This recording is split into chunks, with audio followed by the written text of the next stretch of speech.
अल्लाह सिंध के माला माल कर, सिंध रहण वारा भाऊ सिंध जो कुछ ख्याल कर।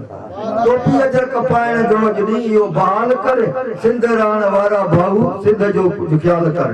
अखर पढ़ण सभु जा फर्क सभई विचार अंदर पंहिंजो गुज़ार पना पढ़ंदे केतिरा मौज मेहरान में था कयामत रहे, सूह तुझी सदाई सलामत रहे, तुझी निर्वार जग में सकाफत रहे, टोपी अजरक इज्जत जी अलामत रहे, गोर जद जान ईमान तोता कया सिंध मोजी अमा, सिंध मोजी अमा। दंग तुझे जा रखवाल दोदा जियन, जोहन झुंझार से झुंग जोदा जियन, सिंध तुझा सचा पुट सोडा जियन, तोता कुर्बान थियन कूंद कूपा जियन, मोह उन्हनि जा कॾहिं मान मेरा बसां, सिंध मोजी अमा, सिंध मोजी अमा। कंजे मुंह में उनसरी कंजे वात गुलाब, कंजे मुंह में उनसरी कंजे वात गुलाब, उहे माण्हू ला दवा लुत्फ जंहिंजे लफ़्ज़नि में पर अञा ॿुधाई चए त अॼु पुलिस दोस्त ते ई डराया शुक्र अची दुखनि खे माक़ूब ॾिनी नेड़ जा पर खटीअ खोड़ साबर सुरल साथी लटी थणो वधाते छांगन पा पखन में पेटी विझी मदानी मट्टीअ में विलोया वेठी चाव अख पटी अनाज तो तम जंजीर में चूलो कबारे मुहाणा में महकन दुई खीर साड़ा बयारी में महकन सभागी सिंधोजा लुडी खे तलहकन खथेरियूं खुशीअ मां टिली टोर टहकन वरी शो छोलियूं ऐं शर सिंध ते कर खुदाया करम जी नज़र सिंध ते कर।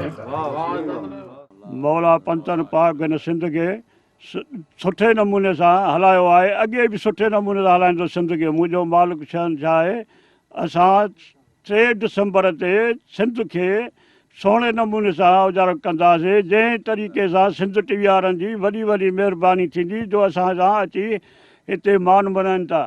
इंशाअल्लाह अलाह कंदो, अलाह जो हबीब कंदो, सोणे नमूने सां सिंध टीवी वारनि सां मल्हाईंदासीं। जीअं त सिंध धरती सूफ़िन बुज़ुर्गनि अलाह वारनि जी थी गुज़री आहे ऐं हिते असां जेके संगत दोस्त सभु गॾु थिया आहियूं सखी भावन शाह ते इन सिलसिले में त सकाफ़त जो ॾियारो आहे। असां सिंध टीवी जा तमामु घणा थोराइता आहियूं जिन पंहिंजो टाइम कढी करे असांजो मान मथाऊं कयो ऐं सिविल सोसाइटी जा जेके बि हिते दोस्त आया आहिनि तन सभिनी जा असां शुक्रगुज़ार आहियूं जेके पंहिंजो टाइम कढी हिते असां वटि गॾु थिया आहिनि। त सभिनी दोस्तनि जी वॾी महिरबानी, सिंध टीवी वारनि जी ख़ासि करे महिरबानी जेके हिन सकाफ़त जे ॾींहं खे उजागर करण जे लाइ हिते सभु असां दोस्तनि सां गॾु थिया आहिनि। तव्हां सभिनी जी वॾी महिरबानी। ऐं हीअ सिंध जी सकाफ़त आहे ऐं सिंधी भाइरनि खे जेको आहे सो पैगाम बि जेको आहे सो ॾियूं था। सभु सिंधी भाइर जेके आहिनि से इन में असां सां ताउन बि कयो अथऊं ऐं असांजे इलाइक़े जा सभु भाइर बि असां सां गॾु थिया आहिनि ऐं साईं जी सरबराही में हे अॼु असां वटि मच कचहरी थी आहे जंहिंमें जेको आहे सो असां साईं जन जा तमामु शुक्रगुज़ार आहियूं जो सभिनी दोस्तनि खे जेको आहे सो हिते गॾु कयो अथऊं ऐं इनशा ताला हर दफ़े ईअं 3 डिसंबर ताईं जेको आहे सो इहा असांजी कचहरी जेकी आहे असां अॼु सखी भावन शाह जी दरगाह ते हीअ कचहरी आहे।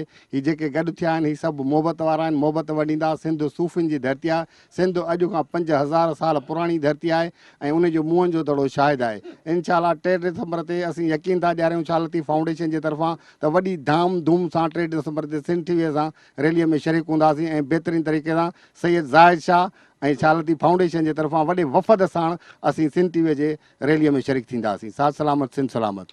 असां सिंध टीवी वारनि जा निहायत शुक्रगुज़ार आहियूं जो साईं ज़ाहिद हुसैन शाह जे मच कचहरी ते सखी भावन शाह ते अची हाज़िर थिया आहिनि। इनशाअल्लाह वरी बि 3 डिसंबर ते परे परे जा माण्हू इनशाअल्लाह असांजा दोस्त काफ़ी ईंदा, गॾु थी सुठे नमूने सां पंहिंजो 3 डिसंबर खे मल्हाईंदासीं ऐं इनशाअल्लाह ताला सिंध टीवी वारनि सां असां हरदम गॾु आहियूं ऐं 3 डिसंबर वारो ॾींहुं अलाह कंदो असां ईअं मल्हाईंदासीं जीअं असां ईद ते ख़ुशि हूंदा आहियूं। ऐं हिन वक़्तु बि जेका आहे साईं सखी भावन शाह जे चौगान में जेका आहे मच कचहरी थी वई आहे त हीअ कंहिं शादी वारे माहौल खां घटि नाहे। परे परे खां दोस्त जेके सालनि में वञी करे मिलंदा आहिनि अॼु उन चौगान में ईअं गॾु थिया आहियूं ऐं एतिरी मोहबत आहे असां में जो भाइरनि खां वधीक। सभिनी साथियुनि खे इहे असांजी सिंध धरती जो ॾियारो मल्हायो वेंदो आहे 3 डिसंबर ते, जंहिंजे बारे में असां इहे सॼो महीनो मच कचहरियूं हलाईंदा रहंदा आहिनि।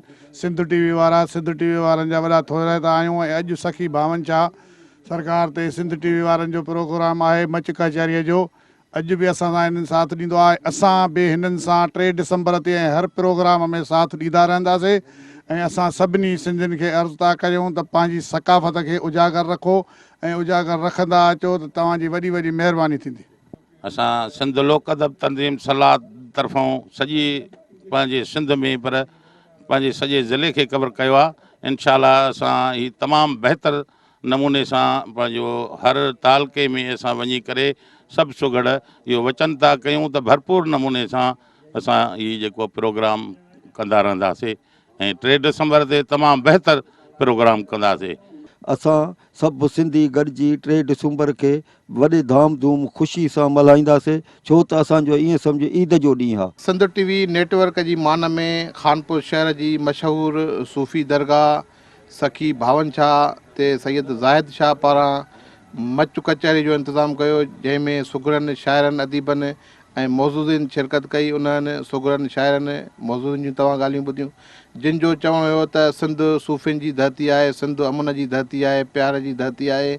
सिंध टीवी नेटवर्क पारां 3 डिसंबर ते कयल ऐलान ते जेको आहे आजियां कयूं था ऐं सिंध जो सकाफ़ती ॾींहुं जेको आहे 3 डिसंबर ते वॾे जोश जज़्बे सां मल्हाईंदासीं। कैमरामैन अली मुर्तज़ा नकवी सां गॾु रहीम लाड़िक, सिंध टीवी न्यूज़ कानपुर।